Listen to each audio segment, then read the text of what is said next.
30 ans de prison ferme. Tu veux comprendre comment un enfant de 15 ans peut en arriver là? Alors écoute l'histoire de Gildas.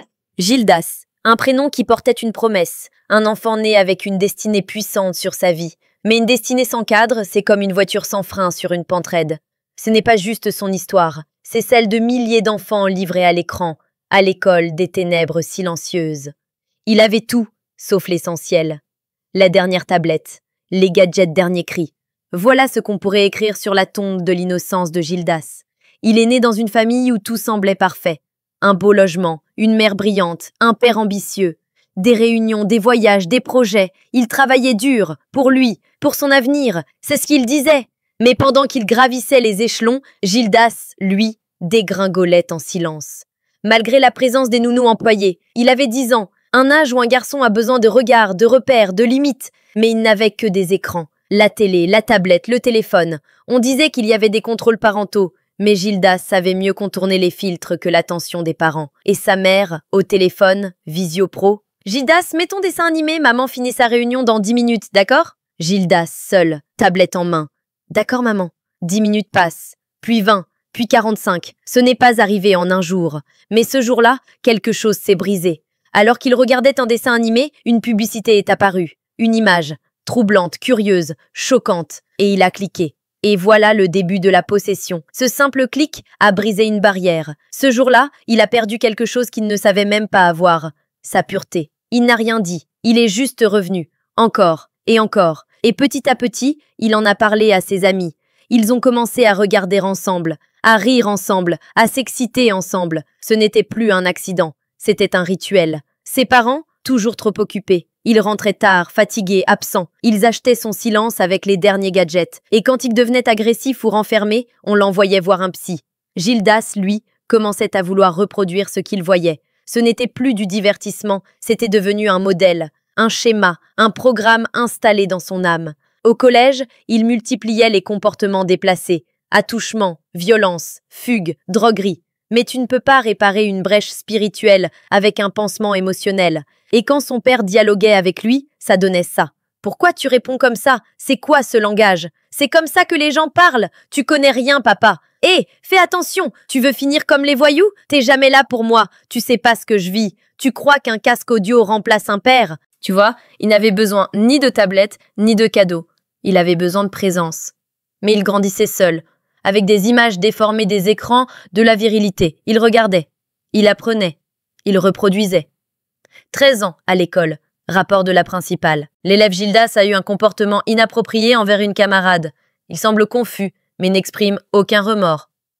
La mère, en larmes, dans le bureau. « Mais c'est pas lui, il est gentil d'habitude !»« C'est à cause des fréquentations. »« Madame, c'est peut-être pas les fréquentations. » Alors, pour le sauver, ils ont décidé de l'envoyer à l'internat. Une école plus stricte, une discipline, un cadre, mais un mal non traité chez soi devient un poison plus fort ailleurs. Et là-bas, il est devenu proie des uns, prédateur des autres. Il fuguait, touchait, reproduisait ce qu'il voyait. Il glissait et personne ne tendait la main. Un soir, poussé par des pensées qu'il ne comprenait pas lui-même, il a posé un geste grave.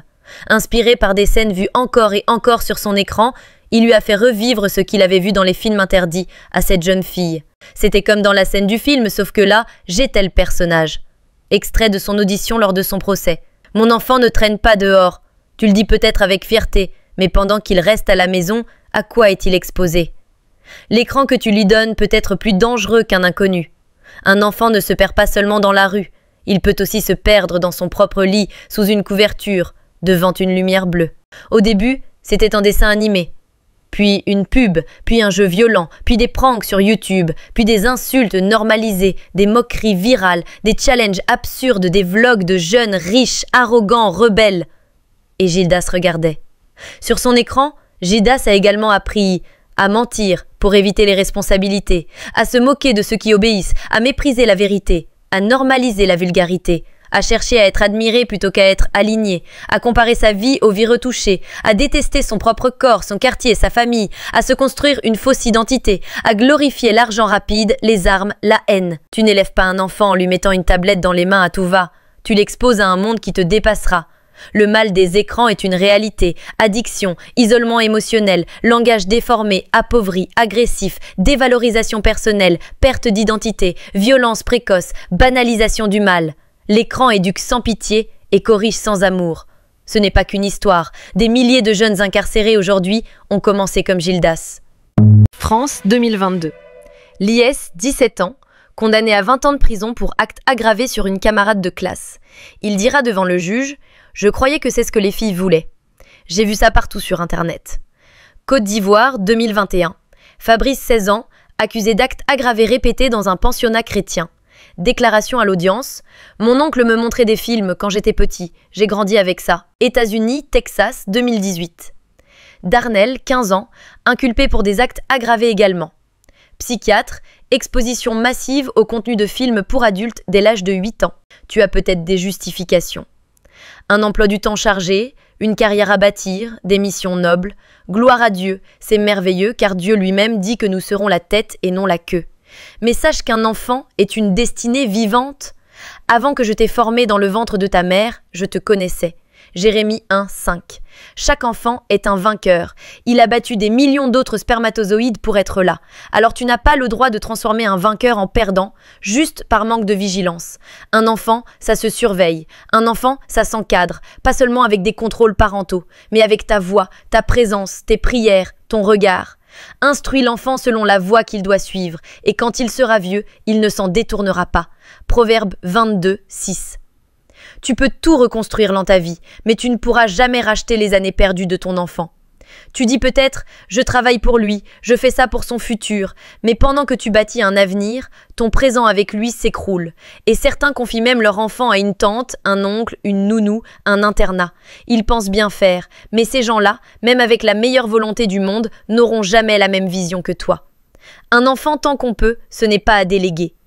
Tu veux gagner de l'argent? Sois béni, mais ne perds pas ton héritage. Car que servirait-il à un homme de gagner le monde entier s'il perdait son âme? Marc 8, 36. Et que servirait-il à un parent de gagner le confort si son fils devient l'ombre d'un drame? Si tu es parent, il n'est pas trop tard. Dieu restaure, mais réveille-toi, positionne-toi. Et si tu es un jeune Gildas, pris dans l'addiction, dans la solitude, sache que Dieu t'appelle encore. Tu n'es pas un monstre. Tu es une destinée, un appel, une voix, une vie. Ce message n'est pas une condamnation. C'est un rappel, une alarme, une opportunité de revenir au rôle que Dieu t'a confié. Ce n'est pas le diable qui détruit nos enfants, c'est notre silence, notre absence, nos priorités inversées.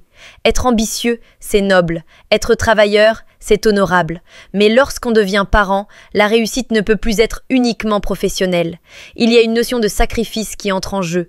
Deux parents ne peuvent pas être pleinement investis à l'extérieur, pendant que personne ne garde la porte à l'intérieur. Un enfant, ça ne s'élève pas tout seul.